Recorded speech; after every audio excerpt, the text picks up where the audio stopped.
السلام عليكم خوتي وخواتاتي، مرحبا بكم في فيديو جديد. قبل ما تبدا تشاهد هذه القصه بغيتك دير معايا واحد الحاجه. اذا فهمني يسار رجع بالزمن للور، غمض عينيك تفكر ديك الفتره ديال المراهقه ولا البدايه ديال الشباب. تفكر ديك اللحظه اللي هليتي فيها قلبك بصفاء ونيه وعطيتي كاع الطاقه الحب الاخلاص. شخص كيسحاب لك هو توأم روحك، فجأة كتكتشف باللي داك الشخص اللي ضحيت على قبله ما كانش كاين اصلا، كان غير وهم اخترعته انت في دماغك تستغلوا الناس بلا رحمه ولا شفقه. اليوم قصنا غدور على واحد الظاهره قاسيه متلازمه رايجه مؤخرا بين المراهقين والشباب وحتى المزوجين ما سموش منها، اللي هي متلازمه الوهم العاطفي. قصنا اليوم ماشي غير قصه اللي غدوز بها الوقت ديالك، قصنا اليوم ماشي بحال القصص اللي فايتين عليهم. قصتنا اليوم غتفكرك في بزاف ديال الاغلاط القتليه اللي درناها في ديك الفتره الحساسه في حياتنا، غتفتح لنا الجراح القديمه المشتويه وغتبين لنا كيفاش كنا نيه طيبين القلب، فاش طحنا في مطبات مع بنات ولاد الحرام اللي ما كيعقلوا على حد وما عندهمش الكرامه في قاموسهم. ونتعرفوا اليوم للسعيد واسم قصه جمد الدم في عروقك وتخليك تشوف كيفاش الاقنعه كطيح في لحظه، كيفاش المظهر والنيه الصافيه يقدروا يرجعوا اكبر في الخياك والصدر والوارد.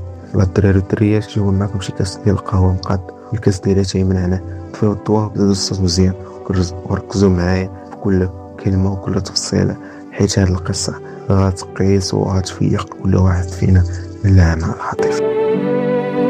رجعوا البدايه فاش كان باقي عندهم 16 سنه، طيشوا النية الصافية. اسمها كانت في ديك الوقت على علاقة بصديق سعيد، واحد الشاب سميتو أمين كان دري وعند الوقت عارف راسه غير كيدوز بها الوقت وما واخدش الموضوع بجدية. داز أسبوع واحد، أمين كمل حاجته وتفارق مع اسماء بشكل عادي. سعيد واخا أمين صديق ديالو ولكن قلبها كان بيض ورهيف بقات فيه اسماء. شافها مقهورة تواصل معها باش يخفف عليها مع الوقت، بسبب ديك الاتصالات بقاو على تواصل لمدة شهر تقريبا.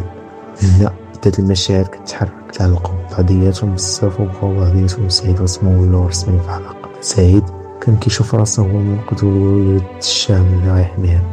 دازت على علاقتهم شهرين. سعيد بحكم الحب الكبير اللي كان في قلبه قرر يمشي عند اسماء يدير لها مفاجأة. مع العلم اسماء ما ساكناش حداها، ساكنة في مدينة بينه وبين سعيد 3 ديال السوايع ديال الطريق.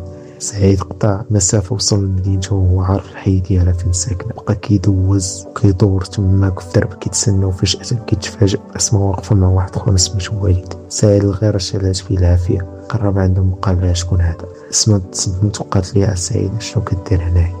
سعيد جاوبها بصوت محروق كتبغي ندير لك مفاجأة ولكن ندمت. اسماء بدات كتركب في التبريرات وقالت ليه خليني غنشرح لك. تشرح ليه اللي هاد خونا غير ولد عائلته وباباهم وماماه ميتين، هي كدعمها نفسيا. وقف معاه ملي سالات اسماء الشرح ديالها. سعيد بقى فيه الحال وما دخلهاش ليه الدماغ، قال لها بواحد النبره قاصحه واش انت طبيب نفسي. سعيد زاد وخلاها، ركب في الكار ومشى رجع لمدينته وهو كيتحرك من الداخل. غير هو فاش رجع المسافه اللي 3 سوايع ما كانش تغطيه اي بمعنى راسو بالتليفون. غير وصل لمدينته قبل صاحبة اسماء اللي سميتها نعيمة صونات ليه 8 ديال الابيلات.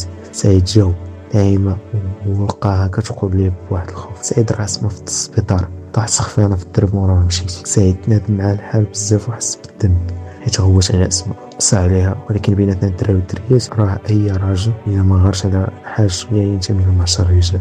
سعيد بقى كيتسنى اسماء على الصابه وهي في السبيطار، مقدرش يرجع حيت الليل طاح. صابر وكيدعي معاها. دازت ايام، خرجت اسماء من السبيطار ورجع لدارهم. غير خرجت لقات سعيد كيصفط لها ومبرصط عليها. صونا وتأسف منها وطلب منها السماحة حيت قسى عليها في الهضر، وهي حتى هي طلبت منها السماحة ورشحات ليه ووعدوا بعضياتهم باللي غيكملوا مع بعضياتهم حتى الاخر رابق في حياتهم ويفرقهم حتى شي واحد. دازت مدة ديال شهرين على هذا الحدث اللي وقع في ديك الفترة تقريبا من فصل الشتاء. في ديك الجوج سيمات الاولين مع بداية فصل الشتاء جد سعيد كان مريض بزاف، ودات العائلة لجد وتوفى جد سعيد. سعيد لأول مرة غيعرف بلي داك الجد اللي كان حنين فيه وفاهم وقريب ليه أكثر من والديه ما بقاش غادي يشوفو كل يوم. سعيد دخل في اكتئاب خايب بزاف، الدنيا ظلمات في وجه سعيد وروحو دبلات. غير أنا سمع قصرات في حقها في ديك الفترة، وقفت معاه عاونته وتواصلت بيه وخفت عليه ولاو شوية حسن من قبل، ولكن كيف كنعرفو كاملين وجع الفراق ميت لا ينسى. وإذا رحل تبقى ذكرياته مع العائلة. دازت مدة 4 شهور هذا هو فجد سعيد. سعيد بدا كيلاحظ واحد التصرفات غريبة بزاف في أسماء، بدات كدوي مع الطلاب، بقات كتسوق، كدير السبات والهضره باش تهرب من الهضره. واحد النهار سعيد كان داوي مع أسماء وهي تقول لي بلي راه اختها كوثر شافت المساجات اللي بيناتهم. ما نقول لكم شعور سعيد في ديك اللحظة، شعور لا يحسد عليه. سعيد بالخيانة وخذلان بلي طعناه وانا الدراري غيحضر البيت الشعر العربي القديم الشعيب الشعر بالمفهومية عن الخذلان. أوامل منك خيرا ثم آتي كما آتى العطش للسراب، وأغرس في هواك جميل غرسي فيجني غير ثمار الرطاب. سعيد من كثرة ما كان خايف تخليه اختها تمسح واتساب تقطع معاه، قرر يدير أغرب تضحية وأخي بقرار. بروفيل ديالو على تطبيق واتساب دار تصوير بنت طاحة بالرجل والشهامة ديالو، سماته أسماء في نمرتها سعيد، هرب باش ما تحبسش الهضرة بيناتهم. تلقى أسماء حجة أختها باللي كدوها مع صاحبتها. كدوز ايام كقرب الصيف، اسمها ولات كتبدل كتر وكتر على سعيد، ولكن سعيد باقي ما عارف شنو كيتسنى مورا هادشي. مده اسمها ولات كتقارن سعيد بالدراري اخرين، فاش كيتناقشوا كتولي ساخطه وكتقول ليه انت عمرك درتي لي وانا درت وانت وانت وانت. وسعيد مسكين ديما كيتنازل كيطلب السماحه حيت غارق في الوهم ومغطى عينيه. دازت ايام وشهر، سعيد كان كيدير في راسو. اسماء قالت لسعيد خليني نمشي عند صاحبتي، قال لها سيري. غير هو توصل 6 ديال العشيه جي للدار عنده مساجات جبيل مجيد مناصر. سعيد دوز الحصة ديالو الصوب ما كلتو في 6 صوم ليه في التليفون ما جاوبتوش. صوم صاحبتها جاوبتو اسمه من التليفون نايم، قالت لي ببرودة. سعيد تالي ندويو. وصل الليل اتصلت بيا اسمه قالت لي اسمه سعيد بغيت نقول لك واحد الحاجة، قلت لي ما تقلقش انا غندير الحجاب الشرعي وما نقدرش نكمل معك حيت انا وياك في علاقة محرم. سعيد دمر بقى فيه الحال بزاف حيت سيرت عليه الدنيا. راه هو صبر على الموس، قال لها بغيت نبقاو غير اصدقاء. اسماء وافقات. داز نهار واحد فقط، سعيد كيوصلو سكرينات مع النايمة اللي هي صاحبة اسماء كدوي فيه وكتعاير وكتبين بلي ما كانش معها راجل، وانه ما خلاشوش على حساب الحجاب الشرعي بل خلاشو على حساب صاحبه الجديد اللي سميتو حمزة. دازت ايام والشهور وسعيد باقي كيحاول يلملم بواقي الكرامة ديالو اللي تهرست. في واحد العشية مظلمة كيوصلوا الخبر هاتي، اسماء تزوجت رسميا مع حمزة. في ديك اللحظة سعيد طاح على ركبيه، اسماء كحالت في عينيه، سكت كلشي في الدنيا. عرس اسماء وحمزة بالصغاريت والنشاط، في المقابل بيد سعيد تحول لمقبرة حي. سعيد طاح أخطر وأقصى أنواع الاكتئاب النفسي، الاكتئاب الذهاني المظلم. سعيد مبقاش كياكل، مبقاش كيشرب، مبقاش كيتكلم، قطع الرياضة، قطع حتى لاصتك. العضلات اللي بينهم تمارا دابو وصاروا. بقى جالس في واحد القنت بيته مظلم، عينيه محلولين كيشوف في السقف لا حركة.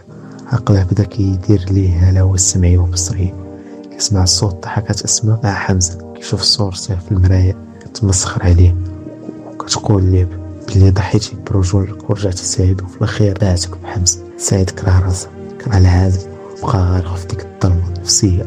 مقدرش حتى حد من عائلته يخرجه منها. الشاب الرياضي القوي اللي كان كامل حيوية تحول لجسد بلا روح، تسنى غير الموت تخفف عليه.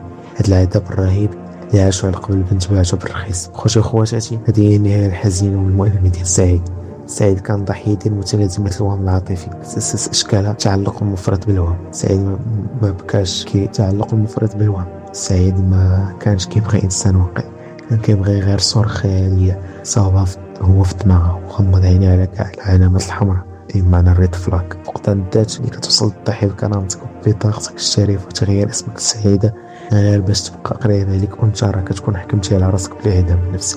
هاد الطرف الاستغلالي كيتقزز منك وما كيبقاش يشوفك راجل. خذلان القاتل أتعس حاجة في الحياة هي ملي كتعطي الصدق والوفاء لشي حد وكيجازيك بالخضر والشمعة. سعيد ماشي حكاية دوز بها الوقت ديالك، قصة. سعيد هي صرخة تنبيه لكل شاب وكل بنت. حافظوا على قلوبكم وتسلموش رواحكم للناس اللي كيشوفوكم غير مرحلة ولا وسيلة للقضاء على الوقت. كانت هذه قصة سعيد، نتمنى ربي يخف على كل معذب يدير القلوب. تهلاو في راسكم، السلام الله عليكم. بارطاجيو هذه القصة مع كاع الناس اللي كتبغيو، بارطاجيو مع شي واحد اللي عارفينه كيدوز من هذه الفترة، وخليو شي لايك كومونتير وديروا ابوني. السلام الله عليكم.